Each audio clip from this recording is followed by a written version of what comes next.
Are we living yet in a digitized world? No, we are not, even if Deutsche Telekom is there. No, we are not. We have not yet really achieved the issues regarding IoT. We have not yet achieved the issues regarding smart factories, smart homes, smart cities, smart grids. Young lady, may I ask you, how did you come today to CEBIT? May I ask you how you come to CEBIT today? May I ask you how you came to CEBIT today? Public urban train? I mean, even if you're coming by car, right? You're not taking an autonomous car or anything like that, because it's not yet existing, it's just under development. So we are not yet living in a digitized world. When you're looking to the different kind of studies and so on, data transfer will increase, equipment will increase, higher traffic speed, but also the numbers of attacks will increase tremendously. And there I remember very well a very good and big event from the Telecom Cybersecurity Summit this year within Bonn, where they showed all different kind of speakers and experts how the trends are developing in this area. And for me, as president of BSI, BSI is the National Cybersecurity Authority, digitization is one area, and it is having a tremendous economic impact regarding the location factor, economic factor, and competitive advantage. That's digitization. But cybersecurity is not the cost factor, it is a precondition of digitization. That's where we are staying. And that's why it is so important. And even if we are not living yet in a digitized world, there are different kind of studies. Like, for example, that organized crime is since 2009 earning more money with cybercrime compared with drugs. Bitkom, you know, the big agency within Germany, is estimating the damages of more than 55 billion euro per year just within Germany because of cybercrime. In Germany, BSI has, or globally, we have identified in 2017 more than 620 million malware variants. 620 million. We see 280,000 new malwares per day. So, and this is something where, from our perspective, it is becoming very clear that even if we are not living yet in a digitized world, we have a big issue regarding cybercrime. And this is something where we all have to work together. That's where we are. When I became president of BSI, I mean, CSI Miami is more popular in Germany than BSI Bonn, but we are working on it. And BSI, the Bundesamt für Sicherheit und Informationstechnik, we gave us a mission statement, a vision. And there we said, BSI as the National Cybersecurity Authority shapes information in digitization through prevention, detection, and reaction for government, business, and society. So what does it mean? Can be only one Highlander principle, the National Cybersecurity Authority. That's most important. Not 20, 50, 100 organizations which are responsible for something, but you are having one competence center. Are you married? Having children? So what's happening at the evening when you're finishing your dinner and you say, now let's clean up the table? Who is going to raise? You? Your wife? Your children? Come on.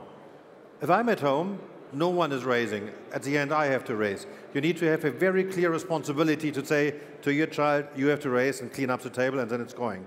That's authority. That can be only one. That's the National Cybersecurity Authority. And other people can rely on it.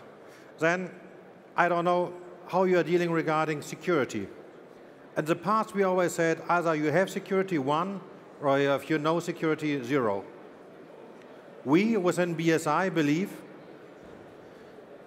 that we need to identify the right risk management. When I'm sending an email to my wife, it doesn't have to be encrypted. If I say I'm in love with her, it's fine.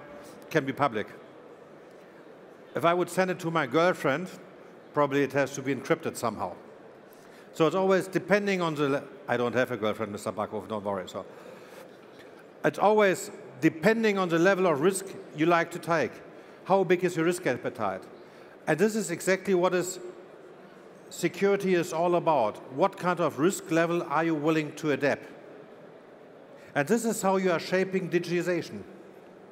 If you are driving within an autonomous car, you want to have a higher level of security compared to when you are just sending, I don't know, if you are just ordering somewhere something. So it's always depending how big is your risk appetite. And this is how we are shaping the area of digitization, and information security is a precondition. Because no one would use online banking, would use logistics, modern logistics, would use other modern technologies, would order online and so on, would rely his whole business on digitalization if you don't have information security. No one would use it. Then I'm responsible for the German government. Fine. Is this sufficient? No, Germany is a federal state. So today I signed, for example, with the Minister of Interior of Lower Saxony, Boris Pistorius, an agreement where we are supporting Lower Saxony. You know, Hanover is the capital of Lower Saxony. So we are dealing more and more with the Länder, with the countries in Germany, because Germany is a federal state. We want to provide them with services. We believe we are a believer of sharing on information. If, for example, a hospital is attacked, everybody can know about it so that you are preventing other potential targets to increase their security, like with the Lukas Krankenhaus in Neuss. We want to support you within your businesses so that you know how to deal with it, that you are dealing with WannaCry, NotPetya, and all the other guys regarding ransomware and so on. And that's why we are increasing very strong the so-called Alliance for Cybersecurity, having more than 2,700 members. It is cost-free for you, but there you are getting advice and support, whom to deal with, how to tackle different kind of situations, and so on. And last but not least, we became, according to the new coalition contract of the federal government, we became responsible also for the so-called customer and consumer protection regarding information security. And this is, of course, very important because in the real world, everybody knows exactly how to deal with it.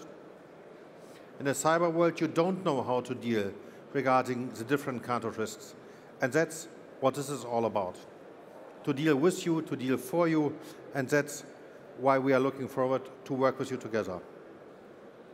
BSI grew in the last 2 years by 46% on new employees. We are having no problem to get the right people. We will grow this year and next year also. We are currently on negotiations with the government, what kind of new people we are going to get. But I can assure you that we are a believer within cooperating with you together. So not that we just tell what to do, but really that we are working in a very cooperative manner together. And this is not on a national and regional basis, but also since digitization and information security is an international issue on a very international level. That's why we are cooperating very strong with partners within the West, but also in the East, because this is something we have to understand, and this is why I'm so glad and so proud to be here with you on CEBIT. To come to the conclusion, cybersecurity is a precondition for successful digitalization. We will not succeed within the area of digitalization if we don't have a minimum level regarding cybersecurity or information security. We like to cooperate with you. That's why we are going to invite you to join the Alliance for Cybersecurity at UPI-CRITIS. UPI-CRITIS is a body for the critical infrastructures. And this is on what we are working, and that is exactly what we are working on for you. If you have any questions, please call me or send me an email, and then let's get in contact, because I'm always a strong believer. It's better to talk with each other than about each other. Thank you very much.